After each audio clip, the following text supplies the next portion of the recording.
Bonjour à tous et bienvenue dans une nouvelle vidéo de présentation du TP de zoologie que j'enseigne à l'Université de Frères Mentouré Constantine I et destinée aux étudiants de deuxième année licence LMD, Sciences de la nature et de la vie. Comme je l'ai mentionné dans la vidéo précédente, la zoologie est une branche de la biologie, une science qui concerne l'étude du règne animal. Ce module a pour objectif de permettre à l'apprenant de maîtriser plusieurs compétences, particulièrement les critères fondamentaux et les grandes lignes de la classification animale. Le premier TP de zoologie se porte sur l'étude des protozoaires Phylum Sarcomastegophora.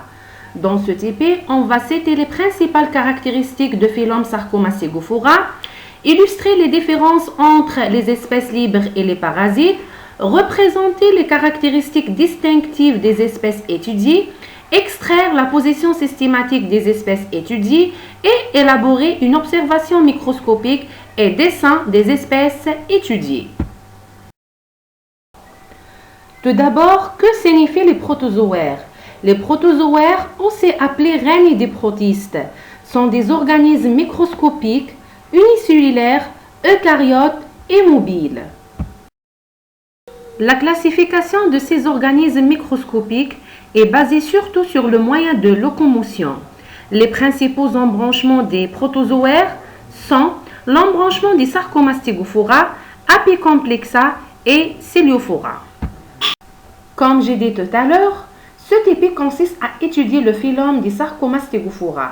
Sarcomastegophora vient du grec, sarcode veut dire charnu, mastegos veut dire flagelle et phoros qui porte.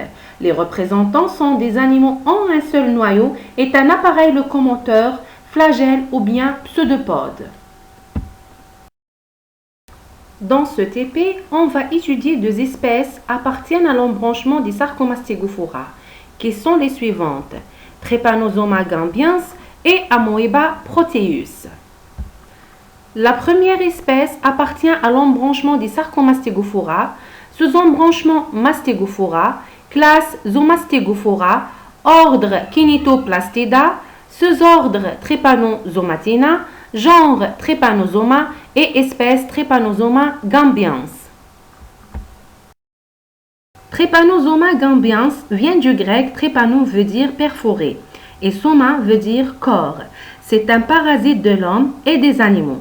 L'observation microscopique de Trypanosoma gambiens, grossissement x 400, montre que ce parasite a une taille de 2 à 3 micromètres de large et de 20 micromètres de long. De plus, il se caractérise par une membrane ondulante, développée et le flagelle est situé en arrière du noyau. Son cycle de vie nécessite de hôtes pour se développer et se reproduire. Il vit dans le sang de l'homme, hôte 1, et cause la maladie du sommeil, Trypanosome ouest africaine. Cette maladie se transmise par la piqûre de la mouche tsetse infectée Glossina palpalis. En ce qui concerne l'Amoeba proteus, cette espèce appartient à l'embranchement de Sarcomastegophora, sous-embranchement Sarcodina, superclasse Rhizopoda, classe Lobosea, ordre Amoebida, genre Amoeba et espèce Amoeba proteus.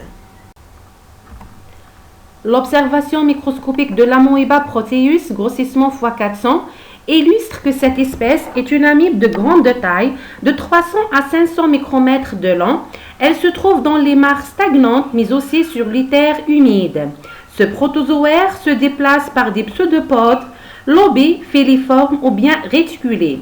Il se nourrit de proies vivantes, animales ou bien végétales, donc il est hétérotrophe. Sa membrane cytoplasmique est élastique, facilement déformable. Son cytoplasme comporte des organites habituels, d'énormes vacuoles digestives, souvent une vacuole pulsatile près du noyau. Les amibes, comme les autres organismes unicellulaires eucaryotes, se reproduisent de façon asexuée. Et voilà, nous arrivons à la fin de cette vidéo. Merci de m'avoir prêté attention. À la prochaine dans une nouvelle vidéo, Inch'Allah.